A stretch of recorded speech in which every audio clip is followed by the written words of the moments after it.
અરવલ્લી જિલ્લાના મોડાસા ખાતે સિંધી સમાજના લોકોએ મહાલક્ષ્મી ટાઉન હોલમાં વિભાજન વિભાષિકા દિવસની ઉજવણી કરી હતી.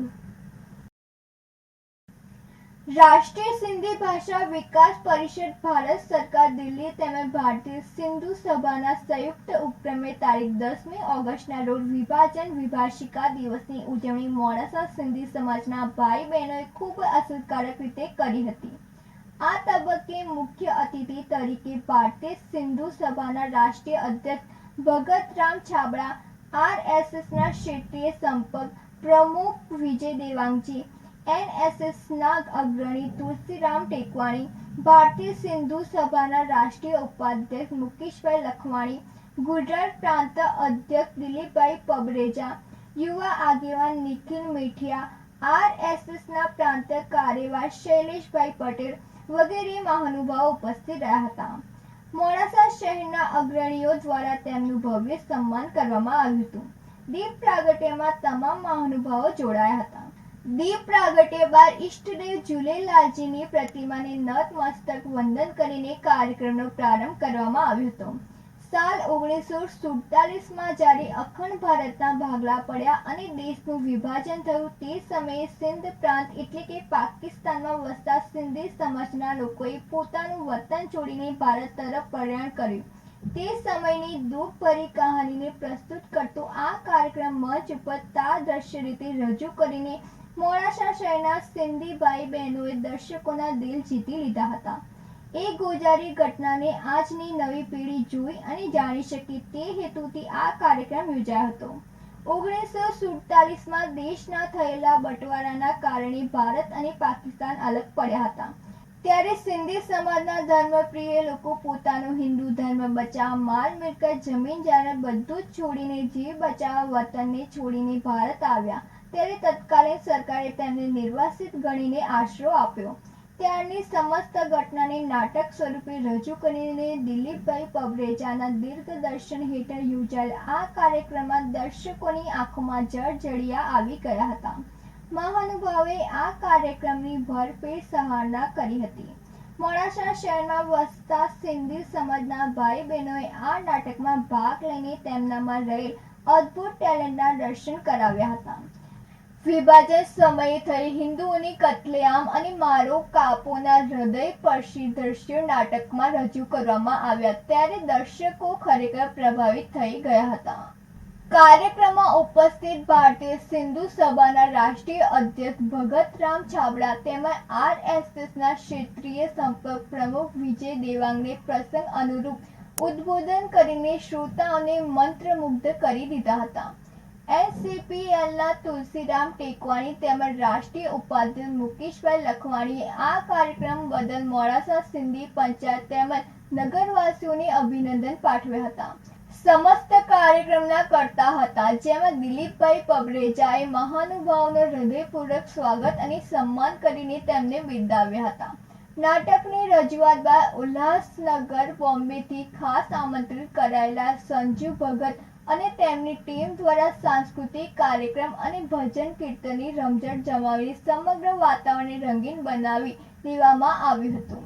કાર્યક્રમના અંતમાં દિલીપભાઈ પબરેજાએ યુવા પ્રાના પ્રમુખ નિખિલ ખીલવાણી, ગોપાલ રાઘાણી, દીપુભાઈ તેમજ વિવેક તુલસીયાણીનો કાર્યક્રમને સફળ બનાવવા બદલ આભાર વ્યક્ત કર્યો હતો અને સ્ટેજના કલાકારોને મોમેન્ટો આપીને તેમને બિરદાવ્યા હતા. આ મોડાસા ખાતે યોજાયેલ સિંધી કાર્યક્રમનું રંગેચંગે સમાપન કરવામાં આવ્યું હતું. રતિલા ટેકવાણી સાથે નંદિની જોશી, સિટી ન્યૂઝ મોડાસા.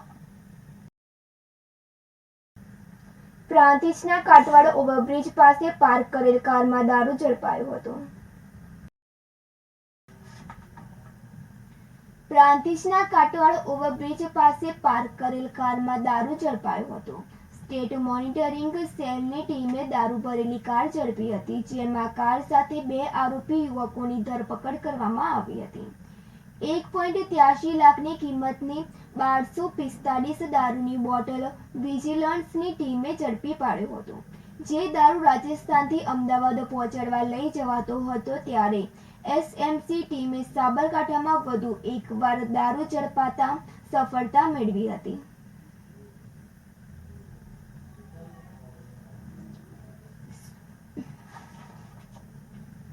બિંદેશ માંડલિયા સાથે તનિષા પરમાર, સિટી ન્યૂઝ, હિંમતનગર.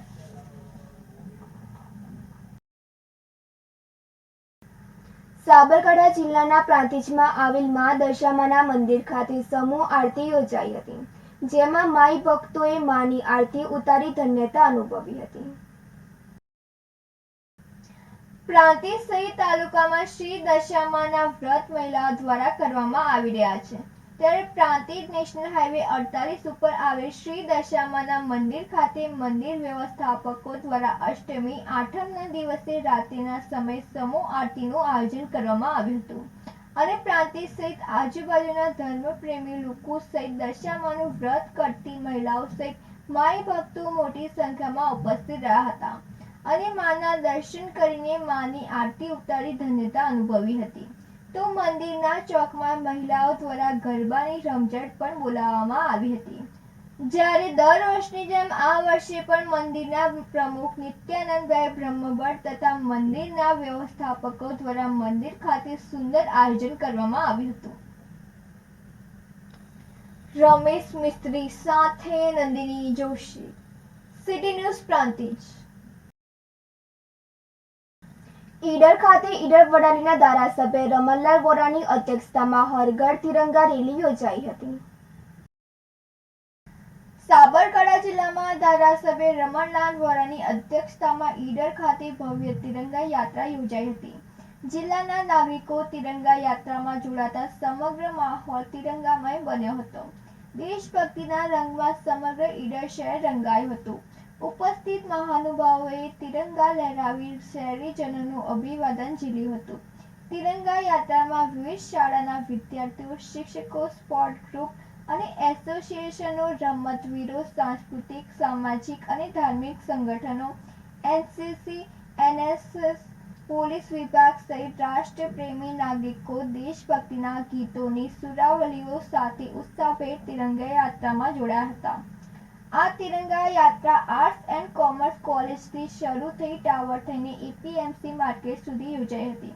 આ તિરંગા યાત્રામાં તાલુકા પંચાયત પ્રમુખ કાંતિભાઈ પટેલ, જિલ્લા કલેક્ટર ડોક્ટર રતન કનવર ગઢવી ચારણ, જિલ્લા વિકાસ અધિકારી હર્ષદ વોરા, જિલ્લા પોલીસ વડા વિજય પટેલ, અધિક નિવાસી કલેક્ટર કૃષ્ણ વાઘેલા, પ્રાંત અધિકારી અગ્રણી કનુભાઈ પટેલ, અગ્રણી પીસી પટેલ, અગ્રણી અશ્વિનભાઈ પટેલ સહિત મોટી સંખ્યામાં નાગરિકો જોડાયા હતા.